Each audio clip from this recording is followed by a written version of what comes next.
Hey everybody, it's John DeYoung, and today we're going to talk about body fat storage. We're going to go over 4 different body types. We're going to see where you store your fat, why, what's responsible for that, and we're going to help you reduce your body fat mass through exercise and nutrition.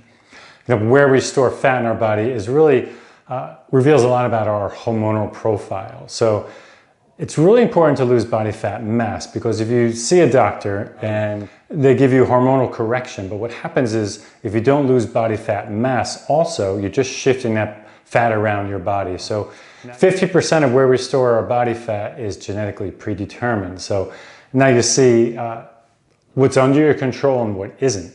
And what definitely is under your control is body fat mass reduction. So we're going to figure out which body type you are. We're going to correct it with exercise and nutrition. And we're going to focus on reducing body fat mass rather than shifting the fat around your body. So let's get moving. Let's try to determine which body type you are and get you on the road to reducing that body fat mass. Okay, let's start off with body type 1. This is the stress type. A little chubby in the face. You tend to carry belly fat and a little back fat. Now this is due to high cortisol levels from stress in your life. Cortisol stimulates the enzyme that prepares fat cells for storage. So cortisol is going to pile on the fat, but get this, only if you're low in testosterone as well. So it's super complicated what's going on with the body. That's why any hormonal correction obviously is going to have to be through a doctor. But what's important is what you can do to reduce overall body fat mass, because especially with the stress type, the body fat on the belly, this is called visceral fat, so the fats surrounding the organs, directly connected to the liver, super dangerous, definitely leads to type 2 diabetes. So this is the kind of fat that you really want to get under control. The first thing you can do is eliminate stress. Find ways to relax, find ways to meditate. We want to find relaxation, meditation, so you can reduce the levels of cortisol in your body. Second, we're going to eliminate foods that are highly inflammatory, like grains, dairy, sugar. You should limit your red meat intake, avoid fried foods, avoid yeast, which is in most breads, so you can change to sourdough or yeast-free bread. Definitely lots of fish, especially salmon and the fatty fish, have fatty acids in them, which are anti-inflammatory. Go crazy on vegetables, fresh and organic as much as you can. You can eat beans, nuts, seeds, oats, barley, quinoa, buckwheat pancakes, yum. And for supplements, magnesium, which is can help you relax. It has a calming effect, and also B complex and vitamin C. Now with eating, it's important not to calorie restrict.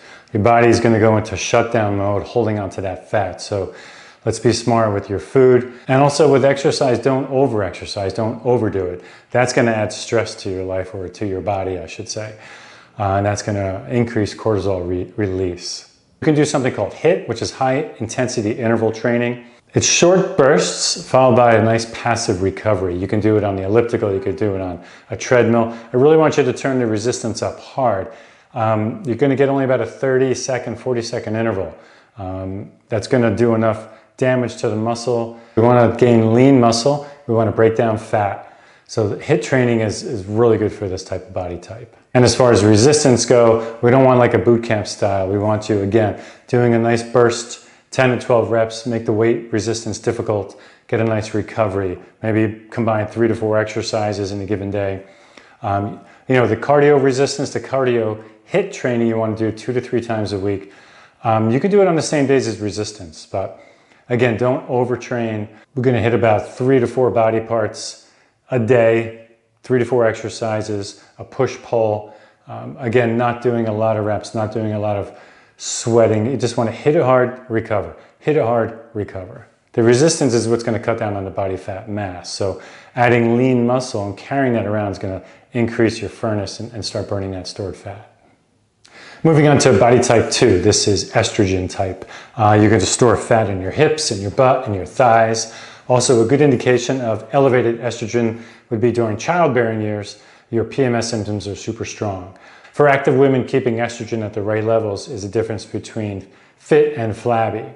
Because fat cells contain an enzyme called aromatase, which converts testosterone to estrogen. So if there's a large amount of fat in the belly, the reaction is too active and too much estrogen is produced, hence the fat accumulation. Well, more here and here. What can you do to reduce your estrogen levels? Well, exercise is one. Helps regulate estrogen levels by increasing lean muscle mass, which increases metabolism, which helps burn more fat. High intensity interval training seems to work for this body type as well. Short duration, resistance training, both kind of at an intense level, whether it's aerobic or resistance, with a nice passive recovery. Take your time when you're increasing resistance and increasing duration. So go slowly. We don't want to stress the body any more than it needs to be. As far as eating, cutting calories too low can also drop your estrogen levels too much. And that's going to slow your metabolism. So think of it as moderation, not deprivation. Also adding more cruciferous vegetables to your diet, like broccoli, cabbage, cauliflower, Brussels sprouts, kale, daikon, all of them contain high levels of something called phytochemicals, which may help decrease the effects of estrogen, including weight gain. So you might want to add that too. And as far as supplements go, DIM, CDG, grapefruit extract, and anti-inflammatory antioxidant resveratrol. Okay, let's move on to body type 3. This is sugar type, insulin type, fat stored around the love handles and the midsection. Your body is producing too much insulin because of your diet, high carbs with high sugar. It's important for you to know what's going on when you ingest these carbohydrates or the sugar food. They're broken down into sugar, which enters the blood. So as the blood sugar levels rise, the pancreas produces insulin, prompting cells to absorb the blood sugar. And they do that for energy or for storage. That creates fat. So as sugar levels in the blood begin to fall, then pancreas starts making a hormone that tells the liver to release the stored sugar. So this interplay of insulin and blood sugar absorption in cells for energy or storage, and the liver then releasing stored sugar, this played out over and over again in carbohydrate metabolism can lead to type 2 diabetes. That's when the body can't make enough insulin or it can't properly use the insulin it is making. So what can you do to avoid this scenario and control your insulin levels? So a crash diet won't help you. This is about really changing your approach to food. Go slowly, build new habits, find food, healthy food that you like to eat. I don't want you forcing something down, eating something you're not going to stick with. It's more about these changes to become permanent. It's important not to skip meals because that makes your insulin and blood sugar levels swing up and swing down. That can lead to more fat on your midsection. Let's think about eating less unhealthy fat. Let's think about no sugar as best you can and cutting out processed foods, and start eating more vegetables and fruits and whole grains and fatty fish and lean poultry. Focus on calories, yes, but the quality of the food.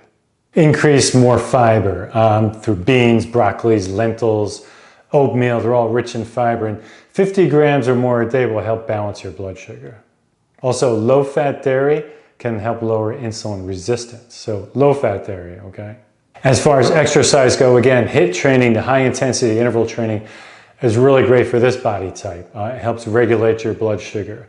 There should be about 20 to 25 minutes, again, the interval, 2 to 3 times a week, adding that to an already existing workout program. So again, the HIIT training is perfect for this because what happens is during the intense interval, the type 2B muscle fibers, those are the fast twitch muscle fibers, they do most of the work. And this stimulates the muscles to take up glucose from the blood, and that's used as fuel, and hence blood glucose concentration decreases. So this HIIT training seems to be kind of the magic pill if you're looking for one for most of these body types. And for our final body type, type number 4, kind of have fat or loose skin under your triceps. You don't produce enough muscle tone, something called bat wings. This is a sign that your body is not producing enough testosterone. So high blood glucose from sugary and high carb diets, as well as menopause, they both contribute to the decrease of testosterone, causing a loss of muscle mass. So obviously this is something you're going to talk to your doctor about, also maybe testosterone supplements. So what can you do to increase testosterone and increase lean muscle mass? First, get good sleep. 5 hours or less a night has been linked to a decrease in testosterone. Reduce your stress levels. When you reduce your stress levels, your cortisol levels drop, which is great because as your cortisol levels go up with stress, testosterone levels go down. So there's a relationship here that you can work on. Less stress, less cortisol. That's going to help at least not decrease your testosterone. Pay attention to your long-term calorie goals and your diet strategy, because that constant dieting and then overeating, that may disrupt your testosterone levels. So let's start off with that. Eat foods that increase testosterone in both men and women. So we got salmon and other fatty fish. They both have the omega-3 fatty acids, which help lose overall body fat as well. Shellfish is good. Egg yolks, liver, asparagus, beans, pomegranate juice, dark leafy greens, avocado, olive oil. And if you wanted to add supplements, I would suggest a vitamin D, D3, and B, as well as zinc. And again, high intensity interval training works really well for this body type. Again, in resistance, but also in the cardio, that kind of mimics resistance training with that 30 to 40 second hard interval with a passive recovery. That's kind of anaerobic. You're not going for a long, steady state run or cycle. You're doing short bursts with recovery. You could do that in cardio. You could do that with resistance. Again, the 10 to 12 rep failure, do 2 or 3 body parts each day, which would be probably about 2 or 3 exercises, maybe 3 sets through. So resistance training and the high intensity interval training should be done kind of similarly. So short bursts of intensity with recovery. That should help with your testosterone levels. So that was a lot. 4 body types. Hopefully we were able to isolate where you feel you are with the right nutrition and exercise. We're going to get that body fat mass down, and possible hormonal correction with your doctor is going to kind of even the playing field, and all those 3 working together should get you back to where you want to be in a healthy body type that fits your lifestyle and your body type. Alrighty. Thanks for everything. That was kind of a lot. I hope you digested that. If you have any questions, send me a message. Thumbs up if you liked what you learned, and please subscribe